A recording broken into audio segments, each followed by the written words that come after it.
Ako na dokonalé pusinky? Základom je mať skvelý sneh, takže budeme potrebovať bielky, cukor kryštálový, práškový, ozdobné špičky, cukrárenské vrecká a samozrejme veľmi dôležité je mať aj sugar stamp papier, na ktorý budeme pusinky nanášať. Ten dostanete zabalený v takýchto uzatvárateľných vreckách, v ktorých ich potom aj skladujte na tmavom a suchom mieste.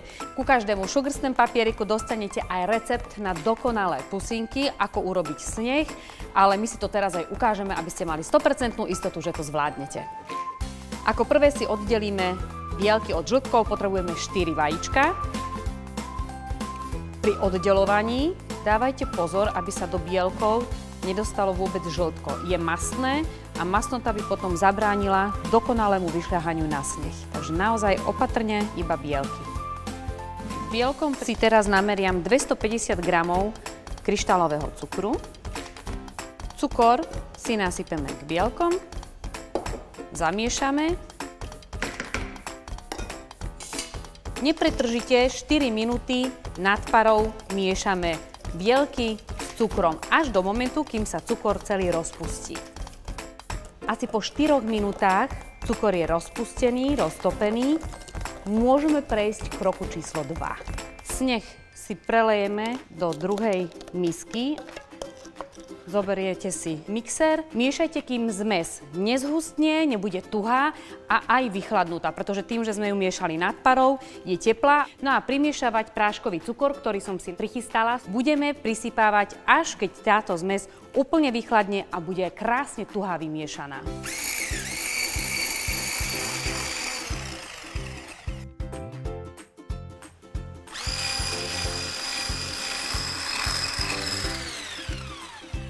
Keď máme sneh vymiešaný, pripravíme si plech, najlepšie je plech bez okrajov, teda takýto hladký. Pripravíme si papier.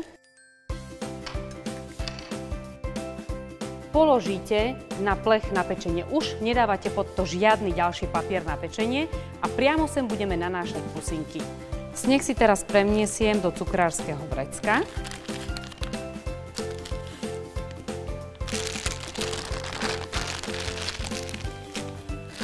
Použila som ozdobnú špičku. Budem si nanášať sneh na jednotlivé obrázky.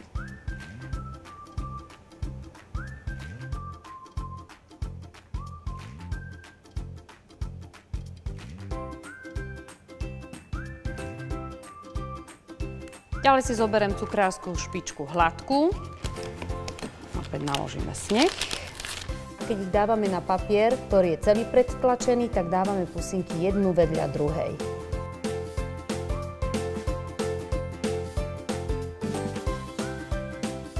Takto pripravené pusinky teraz dáme do rúry. Funkcia ventilátor, 80 stupňov, nie viac, a sušíme 2 hodiny.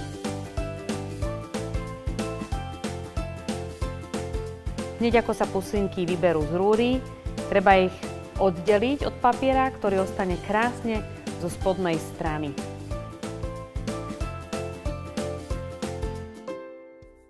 Teraz si ukážeme, ako sa pusinky dajú ešte ozvláštniť, či už farebne alebo chuťovo. Ak napríklad nastrúhate kôru z citróna a primiešate do snehu, budú mať krásnu citrónovú chuť.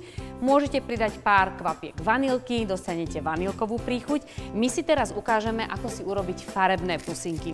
Zoberiem si opäť cukrárske vrecko, kde som si pripravila ozdobnú cukrárskú špičku. Pripravila som si aj farby. Najlepšie sú gelové. A teraz s tenkým štecom, ktorý si takto namočím do farby, budem kresliť tu vo vrecku čiary. Farbu budete nanášať v takýchto pásoch tenkých do cukrárskeho vrecka. Teraz si do vrecka prenesieme sneh. Sneh je vo vrecku. Rukou ho teraz zatlačíme. Teraz, keď to máme, vrch vrecka zatočíte, aby vám sneh odtiaľto neunikal hore a ten prvý sneh si môžete vytlačiť naspäť do misky, až kým neuvidíte, že už to farbivo zafarbuje postupne sneh. Tak.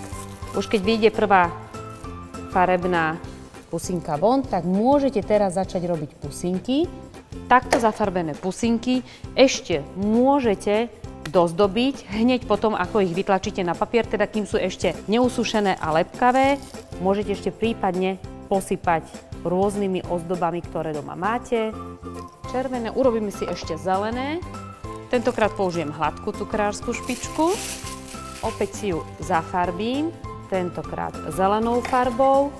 Môžete si aj vrecko položiť a na stole je to jednoduchšie takto zafarbiť celé vrecko. Takže opäť naplníme snehom a prizdobíme ďalšie pusinky.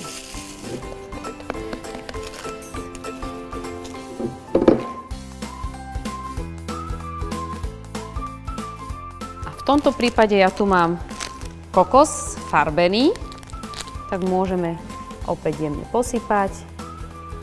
Pusinky majú zelený nádych a ešte aj dotieňujeme zeleným kokosom.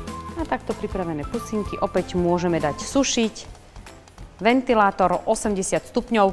Pusinky, ktoré sme nedávali na sugar stamp papier, ale na papier na pečenie, sušíme pri 80 stupňoch, ale nám stačí 40-50 minút a nechajte ich do druhého dňa ešte, aby samé sa pekne dosušili. Farebné pusinky sú hotové, nechajte ich ešte dosušiť a potom ich môžete, tak sú to krásne, ostali na nich držať aj naše ozdoby. Pusinky pri tejto teplote 80 stupňov ostanú takéto krásne a biele, čo je tiež veľmi dôležité. Takže môžete potom k sugar stamp papierom doladiť farebne ďalší počet pusiniek.